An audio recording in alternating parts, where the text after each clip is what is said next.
name is Silas Breaux, and this is my exhibition, Ain't There No More. So I was born in Louisiana, but I grew up in a small beach town in Florida, Panhandle of Florida. Did my bachelor's at Savannah College of Art and Design, and did my master's at Tulane University in New Orleans. We wound up in Corpus for my wife to work on her master's initially at A&M, Corpus Christi. And then when she finished her thesis work, she was off at Hart Research Institute, and we've been here ever since. I work as the building manager and woodshop tech for the art department at A&M. So when I was really young, my mom would volunteer at my brother's elementary school during the day, and I came with her, and the art teacher, Miss Rogers, would let me follow her around to all of her classes. And she'd bring my mom my little scribbles at the end of the day and just swear that I was going to be an artist. And needless to say, my parents thought she was kind of crazy. But so my junior year of high school, I was in Miss Carmichael's drawing class. And our first assignment was like a very academic, site-sized drawing of a plaster cast. And that was kind of when I realized that I had some talent. So, and that led to me eventually pursuing education in art. So initially I was studying painting in undergrad. I started taking printmaking classes and realized that the very kind of structured, process-oriented nature of printmaking kept me from making as many bad mistakes in the studio. It kept me from making poor choices because it was so process-oriented and regimented. It gave me time to slow down and think through the steps that I was making. So yeah, there's definitely a difference between painting and more process-oriented media like ceramics or printmaking, and I definitely personally, I feel that, and I enjoy the process sometimes more than something about painting is very cerebral, and you have to think a lot about it. Okay, so how did you arrive at working in your current style? So the excavation series, which there's a few pieces of in this show, is something that I started in grad school. Growing up in that little beach town, I watched it go from like middle of nowhere rural town to luxury beach town with thousands of $1 million beach homes for people from the Southeast. Where, may I ask which town? I grew up in Grayton Beach, Florida, which is right outside of Seaside, Florida. That's where they filmed the Truman Show. Oh, okay, okay. And we moved there because my dad's a builder. So not only did I watch this whole place get built up, but I benefited from that, and it was how my dad made a living. So, so I started making my printmaking plates with nothing but building materials. It's for the most part sheetrock mud on masonite, and so that's how I started with that. The 3D pieces are an extension of that. They're initially they were more of just a formal abstraction of my grandfather's childhood home in Thibodaux, Louisiana. But as I started working on that, it became more of the idea behind it became how we whitewash our history, not only as a society, but especially people, I always have revered my family's history. And sometimes it's not so pretty, but we like to pretty it up and make it nice and clean and lily white. So that's kind of how those forms started. And then the most recent work is the TRANSECTS and the surveys. And those are information pulled from different government surveys that look at, in this case, erosion of the Louisiana coastline. And in that case, those were surveys that Texas did in preparation for big construction projects. And they were looking at the habitat of certain animals and how they would be affected. This is information that was pulled out of a survey of coastal erosion from the 1800s to 1980s, I want to say. And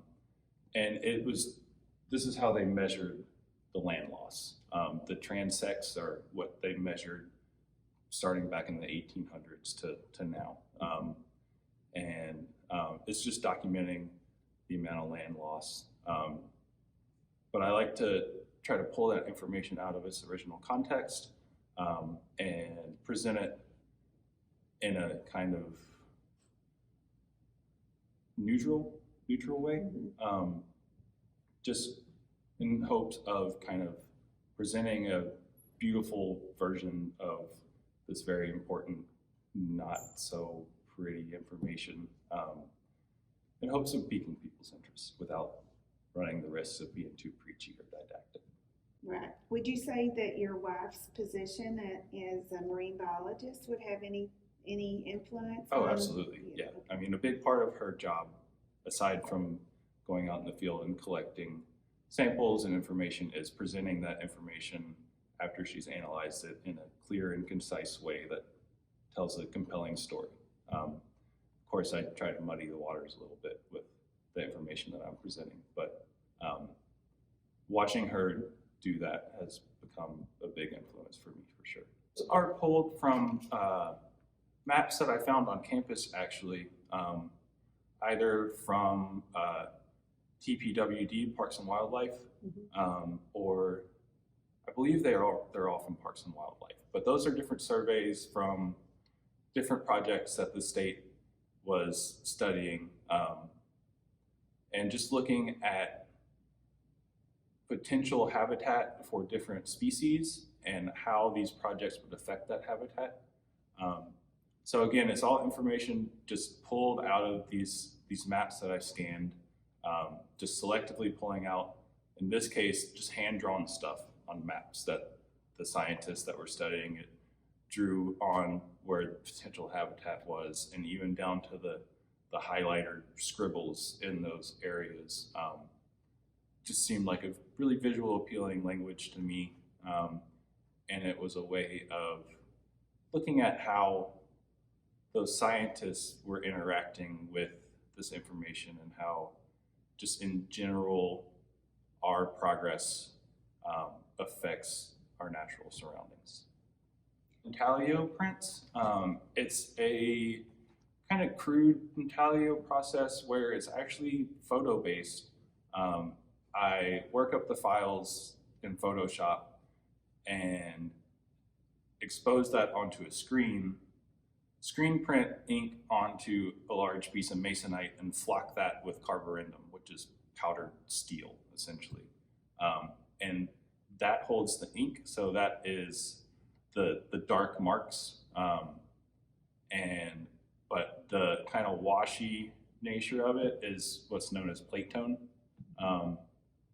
which is part of the reason why I chose that process for that imagery, because they are kind of sparse compositions, and I felt like that plate tone would give them just a little bit more of a,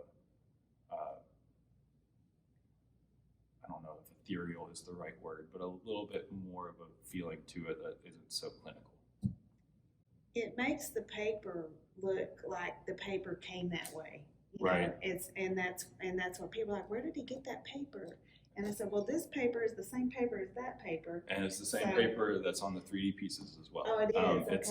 It's a Japanese kozo-based paper called kozo-shi. And it's really thin and light, but super strong. It's led me to use it in a wide variety of different pieces. So something I've been using for years. Look at my work as a collection of observations. I feel like it's just kind of reflecting on what I see as far as our relationship with natural surroundings, how our progress and our development affects that generally in a negative manner. But at the same time, I tried to avoid being didactic about it, which is why I deal in abstraction for the most part, because as an active member of modern society, I benefit from all these processes and things that are a detriment to our natural world. So yeah, I try to pull information out from the original context or just purely abstract information. as a means of making an observation more so than a statement. Now, since I've been working in abstraction, I would say like the big historical names like Rothko and Richard Diebenkorn is a big one for me. Minimalists like Carl Andre. As far as contemporary artists go, Nicola Lopez is one particular artist that I look at a lot and I really admire, and Leonardo Drew as well. Makes some pretty incredible work.